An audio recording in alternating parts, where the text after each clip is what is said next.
Buenas tardes. Me confirman por favor si me escuchan bien.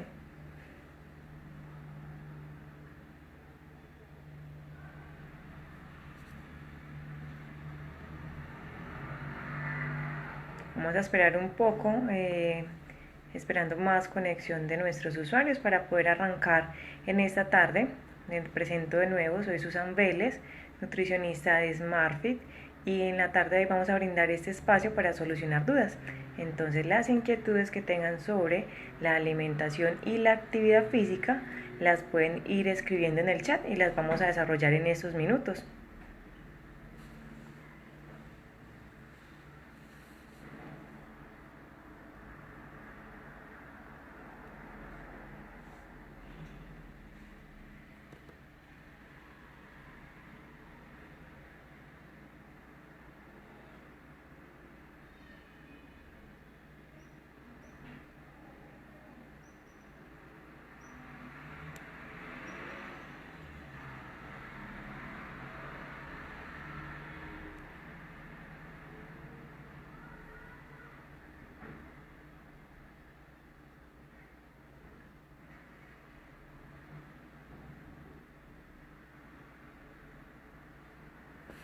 Listo, entonces vamos a dar inicio a la solución de las dudas que nos están escribiendo en este momento en el chat. Vamos a iniciar con esta que es muy común en todos los que se practica actividad física: ¿qué comer antes de entrenar? Entonces, en esa alimentación antes de entrenar hay que recordar que todos tenemos diferentes requerimientos nutricionales y que la alimentación se debe hacer individual, ¿cierto? Por cada persona hay diferentes recomendaciones nutricionales. De forma general, para antes de entrenar podemos tener en cuenta que lo ideal es que tengamos una alimentación en promedio 1 o 2 horas antes de la actividad física, y que esa alimentación contenga carbohidratos, que podría ser entonces, digamos, una porción de avena o una porción de fruta, y también que tenga algo de proteína. La proteína entonces podemos utilizar lácteos o derivados lácteos como el queso, o si de pronto antes de nuestro entrenamiento tuvimos el momento del almuerzo porque entrenamos digamos 3, 4 de la tarde, pues entonces ese almuerzo ser compuesto por carbohidratos, proteínas, grasas, que vendría siendo un almuerzo digamos común.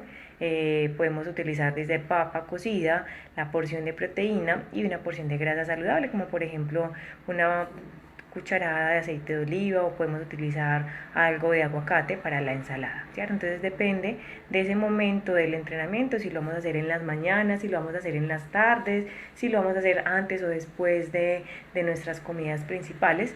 Varía mucho, pero digamos que nos hacemos mucho más énfasis en lo que es carbohidrato y proteína, porque el carbohidrato ya recordamos entonces que es la principal fuente de energía de nuestro cuerpo, y las proteínas digamos que las recomendamos para que nuestro músculo tenga como buen suministro de energía también durante ese entrenamiento. Entonces podemos utilizar alguno de esos dos preparaciones antes del entrenamiento.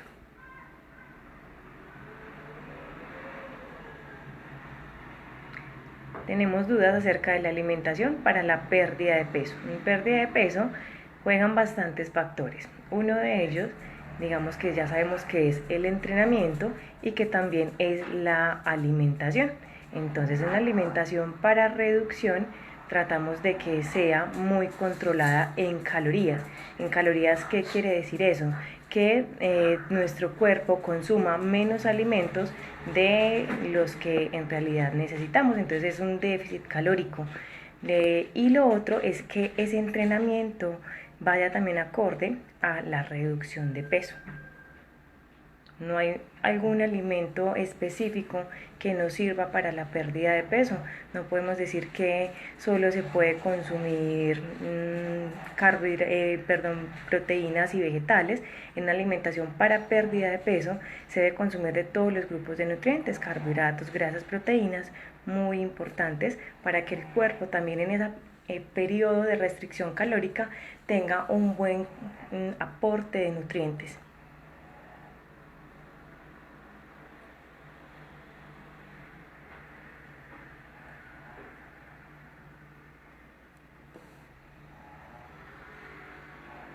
Alimentos saludables para el manejo de la ansiedad. En este momento, digamos que es algo muy frecuente, muy común en este tiempo de cuarentena y que estamos en nuestra casa y que todas las actividades han disminuido. Entonces, ¿qué podemos tener? Primero que todo, manejar una alimentación fraccionada, que tengamos consumo de alimentos cada 3, cada 4 horas. Eso nos va a ayudar para que nuestro cuerpo, digamos que constantemente tenga el ingreso de energía necesaria y nutrientes. También algo que juega, digamos, muy a favor del manejo de la ansiedad es generar buenos hábitos con un consumo de alimentos como proteínas que nos van a ayudar a brindar una buena saciedad. Proteínas ya sabemos entonces que es la carne, los huevos, el pollo, derivados lácteos, idealmente descremados, fundamental. Y también podemos utilizar las grasas saludables como son los frutos secos, ayudan muchísimo a que también genere una buena saciedad durante un largo periodo de tiempo.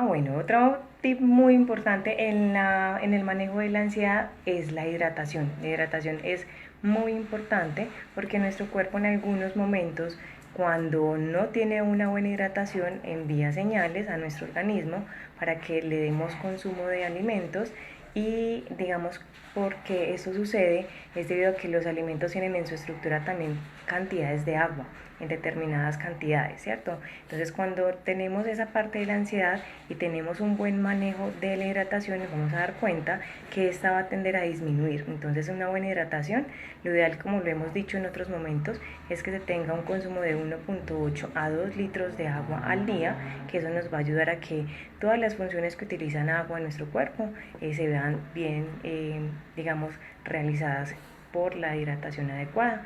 Ya si consumimos más de esos 2 litros de agua, no hay ningún problema.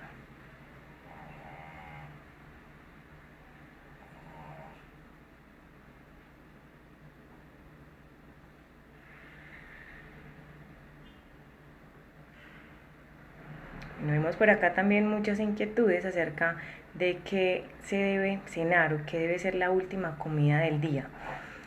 Este también es muy individual, pero lo vamos a hablar de manera general, que se pueda realizar en todas nuestras casas. También podemos utilizar una buena porción de proteína, que en la noche podemos utilizar proteínas tipo almuerzo si lo deseamos. Digamos que preparaciones como carne tienen un poco más de dificultad en la digestión, por ende siempre recomendamos proteínas blancas como es el pescado o el pollo. Y también se puede utilizar entonces proteínas, digamos, de fácil digestión como es el huevo o el queso.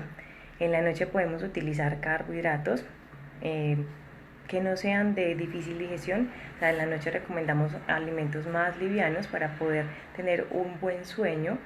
Esos carbohidratos podríamos utilizar entonces lo que es la avena, o podemos utilizar unas porciones de fruta, o podemos utilizar inclusive porciones de cereales integrales como pasta, o podemos utilizar también las ensaladas si está en nuestro requerimiento. Los vegetales, entre más consumamos en el día, más beneficios nos van a brindar. Entonces en la noche también podemos consumir, idealmente siempre que sea la proteína en cada una de las comidas de nuestro día, y una porción de carbohidratos pequeña que no tenga digamos mucho proceso digestivo. Entonces por eso no recomendamos consumo de legumbres como tipo lentejas, frijoles, porque esas nos van a caer un poco más pesadas debido a que se tiene una digestión mucho más lenta.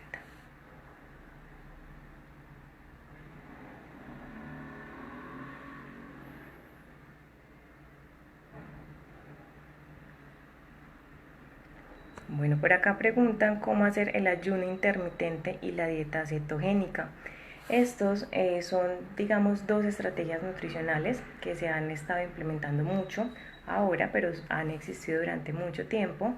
Son estrategias nutricionales que son de mucha exigencia y deben de ser muy bien prescritas por parte del profesional en nutrición, porque no podemos entrar a descompensar nuestro organismo por hacer un ayuno o por evitar o cortar de forma inadecuada los carbohidratos. Esas tienen unos procesos y unas etapas que se deben de direccionar muy bien acorde a las personas. se está practicando mucho más en personas que quieren perder peso, pero cuando no se tiene un buen manejo de este tipo de estrategias nutricionales, se hace una pérdida de peso, pero se puede estar afectando también el estado nutricional, haciendo una pérdida de peso, afectando demasiado la masa muscular o generando algún tipo de malnutrición, alguna falta de nutriente en nuestro organismo. La invitación es siempre a que estemos asesorados de profesionales para que esa alimentación vaya acorde a lo que mi cuerpo necesita y que me pueda generar una buena salud.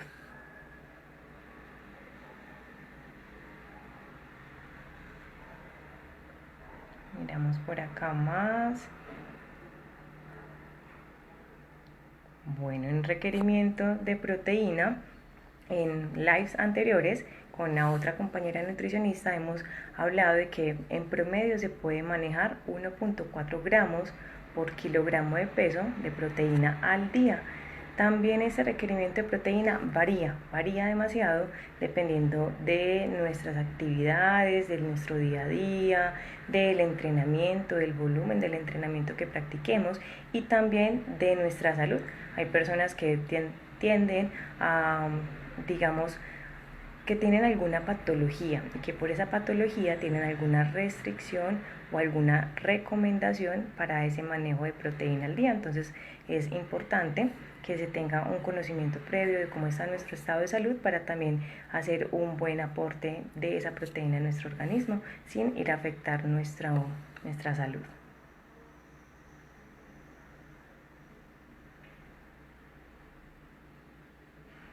Para después del entrenamiento, siempre hacemos mucho énfasis en volver como a recuperar esas reservas energéticas. Entonces la duda siempre, digamos que está alrededor del entrenamiento que comer. Antes ya lo tocamos hace unos momentos y en el comer después de la actividad física. Después de la actividad física entonces debemos de pensar en volverle a nuestro cuerpo la energía utilizada y también ayudar a sanar, por así decirlo, nuestra fibra muscular. Entonces, después del entrenamiento también hacemos énfasis en la recomendación de carbohidratos y proteínas. Podemos utilizar preparaciones como les había comentado anteriormente o si pueden hacer preparaciones un poco más elaboradas, podemos utilizar tipo tortillas con pollo o con atún, o si somos personas que utilizamos suplementación, entonces podemos tomar una porción de nuestro suplemento y adicionarle una porción de fruta, puedo utilizar una porción de avena para que sea como más práctico dependiendo si lo debemos de hacer en tipo batido y también de que ese sea acorde a nuestro requerimiento. Recordemos que todo lo que consumamos en el día depende de nuestro requerimiento nutricional y calórico.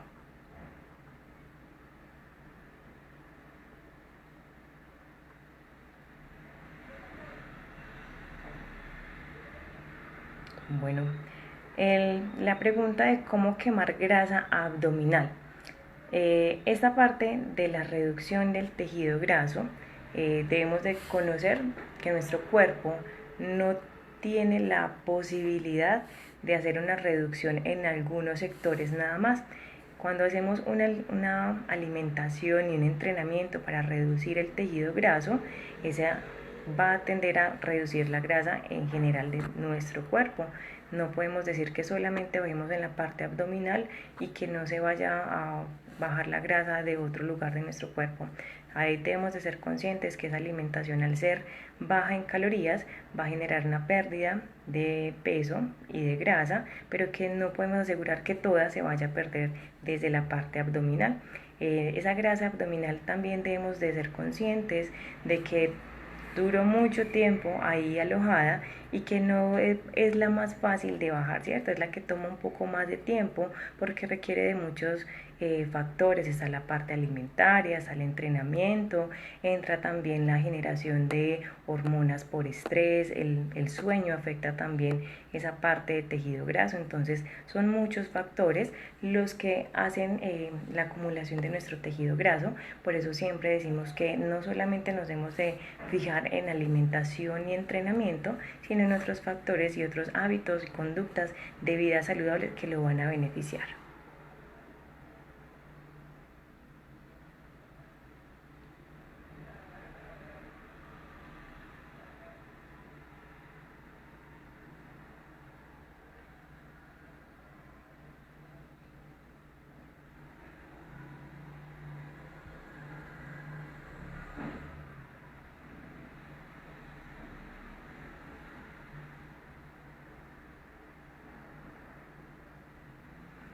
Miramos por acá. Está la pregunta de si el ayuno intermitente y la dieta cetogénica ayudan a perder peso. Como les decía, están más usadas para esos objetivos, para la parte de la reducción de peso, pero debemos de tener un buen direccionamiento de esa alimentación, porque muchas veces cuando se hace la alimentación, por ejemplo, tipo ayuno intermitente, se escuchan muchos casos de que las personas dejan de comer 16 horas, pero creen que en las otras 8 horas tienen la posibilidad de consumir lo que desean, y no es así. ¿Por qué? Porque en esas 8 horas, si yo paso las calorías que mi cuerpo está utilizando, todo lo contrario puede suceder, puedo subir entonces ese peso corporal. Entonces esas 8 horas de alimentación también deben ser controladas en calorías y nutrientes acorde a lo que la persona necesita. Entonces, como les decía al inicio, siempre estar muy bien asesorados, no practicar ese tipo de estrategias nutricionales con poca información, porque podemos antes afectar nuestro estado nutricional y de salud.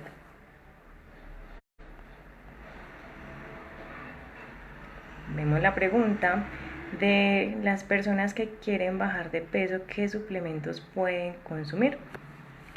En evidencia científica se ha encontrado que no hay un suplemento que genere la pérdida de peso, que es, digamos, la regla fundamental o lo primordial que ayuda a la pérdida de peso es el déficit calórico, que es un consumo bajo de alimentos y de calorías y una quema o un gasto energético más alto. En esa diferencia de lo que consumo y de lo que gasto es donde se genera la pérdida de peso. Es muy común encontrar en nuestro medio productos, digamos, que los llaman quemadores para esa restricción o esa pérdida de peso, porque suprimen el apetito, porque aumentan el metabolismo, como a veces lo llaman, pero ese tipo de, digamos, sustancias no son indicadas, porque se ha encontrado en evidencia científica que generan problemas cardíacos y también problemas en la parte hormonal. Y si descontrolamos estos dos factores, pues no tiene nada de beneficio tener una pérdida de peso que me genere una enfermedad. Entonces, ese tipo de suplementos o de sustancias para la pérdida de peso no es indicado consumirlos. Es siempre adherirnos a un buen hábito alimentario, una buena costumbre nutricional que nos permita hacer una pérdida de peso, y que cuando yo logre ya la pérdida de peso que estoy buscando, me pueda mantener en ese peso sin hacer una reganancia del peso perdido. Miramos por acá más dudas. ¿Qué tan buenos son los suplementos de proteína para el aumento de masa? Es muy común que cuando iniciamos el gimnasio lo primero que queremos saber es qué tipo de suplemento puedo consumir, y nos entran demasiada información porque vemos que muchas personas los utilizan alrededor de nosotros. Lo ideal cuando iniciamos cambios o iniciamos hábitos de vida saludables es siempre fijarnos desde lo natural. Entonces es hacer una alimentación adecuada, estructurada para mí. Cuando yo tengo una alimentación que es adecuada a lo que yo necesito, estos suplementos dejan a veces de ser necesarios. Los suplementos son una ayuda a la alimentación, más no son fundamentales para el logro del objetivo.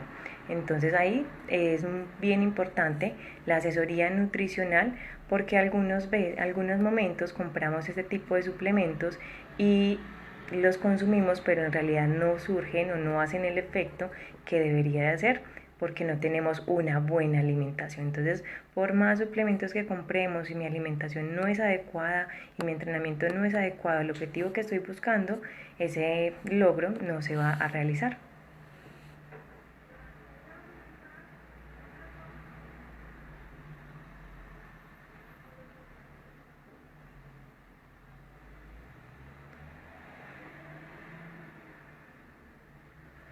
Bueno, vemos por acá la pregunta de hidratantes para consumir.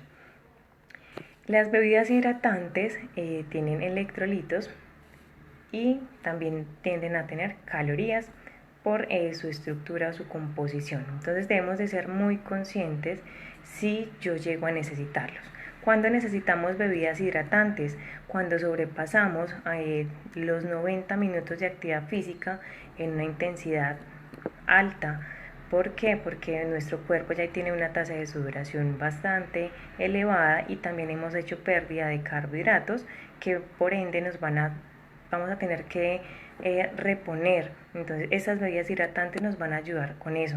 Pero en personas como nosotros, del común, que trabajamos, estudiamos y dedicamos únicamente 1 a máximo 2 horas de entrenamiento al día, ese tipo de bebidas no son necesarias. Entonces, con un buen consumo de agua antes, durante y después, logramos tener una buena hidratación. Había mencionado ahora que es ideal tener entonces una buena hidratación de aproximadamente 1,8 a 2 litros de agua, y con eso tenemos digamos el consumo mínimo que requiere nuestro organismo. Si consumimos más no hay ningún inconveniente. Entonces esas bebidas hidratantes no es que sean necesarias, hay que saber si mi tipo de entrenamiento lo requiere, qué personas lo pueden necesitar con toda facilidad, deportistas que llegan a tener en 2, 3 entrenamientos al día y que muchas veces lo realizan al aire libre. Nosotros tenemos un buen, digamos, ambiente para la realización de nuestro ejercicio, que contamos con el aire acondicionado, entonces esos factores van a hacer que no sea tan necesaria esa hidratación por medio de bebidas hidratantes.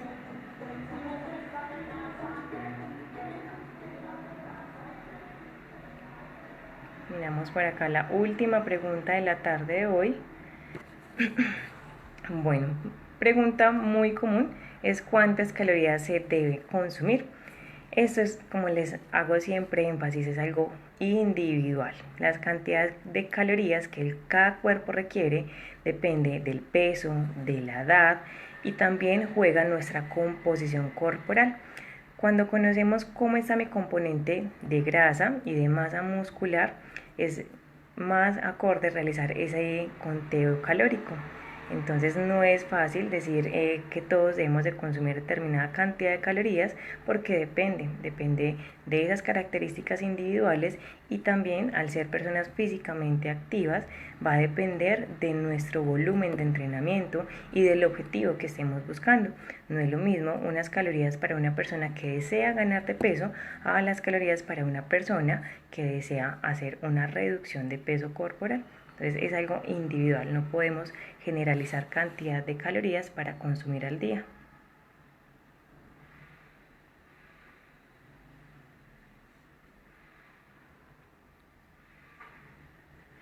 Miramos una última pregunta en la tarde de hoy.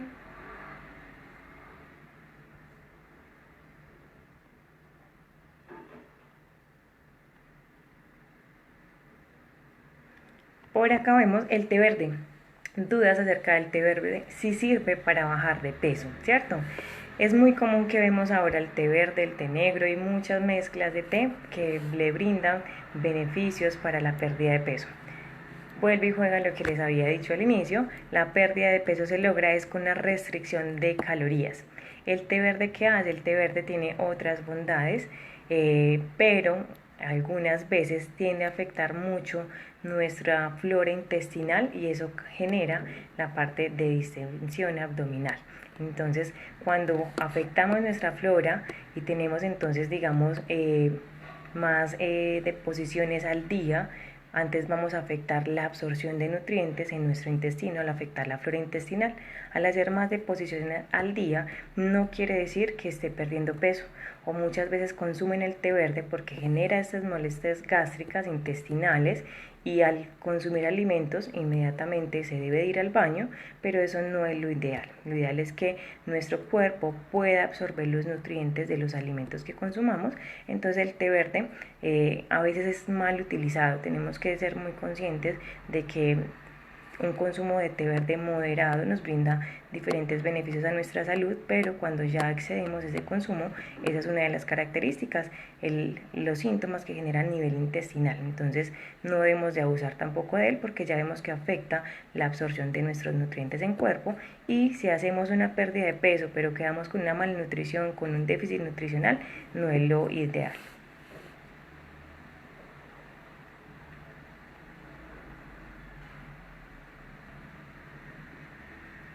por acá vemos muchas preguntas que ya fueron resueltas al inicio de la charla. Esperamos entonces haber dado solución a sus inquietudes. Muchas gracias por la compañía, por conectarse con nosotros. Recordamos que esos espacios se van a seguir brindando para que podamos compartir con ustedes y asesorarlos en todo el manejo de la alimentación durante la actividad física y también otros temas acordes con la medicina que los da la médica Erika. Listo, entonces los invitamos a que estén siempre conectados con nosotros y que participen de todas las clases y programaciones que tenemos programados para ustedes. Que tengan una feliz tarde.